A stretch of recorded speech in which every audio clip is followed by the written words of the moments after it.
دي أقوى مقارنة شاورما فراخ سوري اتعملت بالنسبة لي عشان فيها 3 من عمالقة المجال وأنا شخصيا باكل منهم على طول وهم بروكار وزين الشام وابن الشام. أهلا بيكم في أحسن شاورما فراخ سوري في مصر، تحديدا في التجمع الخامس، وده الجزء الثالث. وفي المقارنة دي زي ما قلت لكم هقارن ما بين بروكار وزين الشام وابن الشام، وواحد اتطلب مني كتير جدا وهو كرم الشام، ولقيت جنبهم كده وأنا في الرحاب تنور الشام، قلت يلا ما يضرش. بس قبل ما نبدأ كده بس محتاج انوه عن حاجة بسيطة. أسعار الفراخ زادت قوي في الفترة الأخيرة، فأنت أكيد متوقع إن الشاورما الفراخ أكيد هي كمان زادت. يلا بينا نبدأ. طلعت أول حاجة على بروكار، وهو محل كبير قريب جدا من الرحاب. جبت من هناك سندوتش شاورما فراخ سعره 58 جنيه وتقريبا جهز في 10 دقايق. طلعت بعد كده بقى عن بوابة 6 الرحاب في السوق القديم، وجبت من 4 محلات هناك: تنور الشام، زين الشام، كرم الشام، وابن الشام، وكلهم تقريبا جهز في حدود 5 ل 10 دقايق. وأسعارهم كانت متفاوتة شوية، يعني زين الشام كان ب 57، تنور الشام 58، كرم الشام ب 60، وابن الشام ب 63. المهم رحت على العربيه فرشت كل الاكياس، باين جدا طبعا ان الباكجينج بتاع زين الشام وتنور الشام وابن الشام احسن من بروكار وكرم الشام. وبعد كده فتحت السندوتشات حطيتهم كلهم جنب بعض، وبالمناسبه صحيح هو كل السندوتشات كان جاي معاها توميه ما عدا ابن الشام، مش عارف ليه مع انه المره اللي فاتت كان جاي معاه. المهم بدات اول حاجه بتنور الشام. السندوتش الصراحه كان مليان جدا، سواء شاورما سواء توميه، العيش نفسه كان محوط كل ده.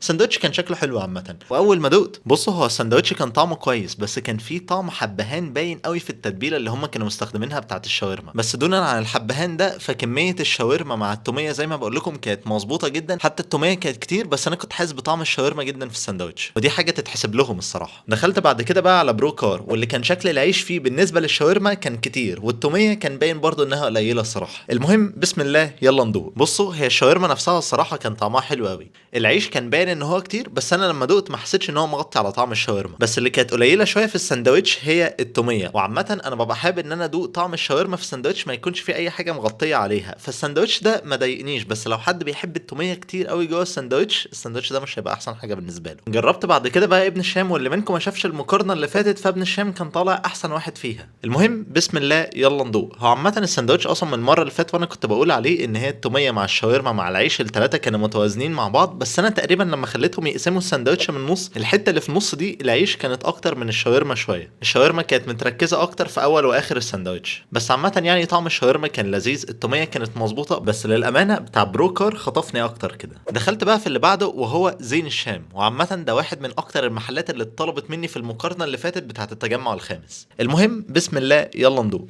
وبصوا انا اول ما دقت هو قريب قوي من ابن الشام، باختلاف حاجتين: اول حاجه ان هو كان حاطط توميه اكتر شويه، وتاني حاجه ان تقطيعته للشاورما كانت تخينه مش رفيعه، بس كطعم هو كان قريب قوي من ابن الشام. واخر واحد جربته بقى هو حرفيا اكتر واحد اتطلب مني في كل الفيديوهات، في اسكندريه في القاهره في مدينه نصر في اي حته كله بيقول لي جرب كرم الشام. بس مبدئيا كده بس في حاجتين: السندوتش ده ما شاء الله كبير قوي قوي قوي قوي، زائد ان هو مزيت قوي قوي قوي قوي. واي نعم هو كبير بس ارفع من باقي السندوتشات. المهم بسم الله يلا ندوق. يا جماعه بصوا، هو دونا عن حته ان هو كان مزيت دي، بس السندوتش كان حادق. انا بقى مش عارف اذا كان ده من الشاورما ولا من التوميه نفسها اللي هم حاطينها جوه الشاورما ولا من ايه، انا حقيقي مش قادر احدد بالظبط. بس غالبا كرم الشام النهارده حظي معاه وحش، عشان في ناس كتير انا اعرفهم شكروا لي في المحل ده، بس الصراحه شكروا لي في فروع تانية مش فرع الرحاب يعني. فانا مش عارف بقى انا حظي وحش ولا الفرع ده نفسه اللي فيه مشكله ولا ايه بالظبط. بس عامه زي ما قلت لكم السندوتش كان مزيت وحادق، فانا الصراحه ما فضلتوش. وبعد لما قعدت ادوق فيهم كتير بقى وقعدت افنط اني احسن واحد فيهم بالظبط، اتضح لي الاتي: من رقم 5 لرقم 1.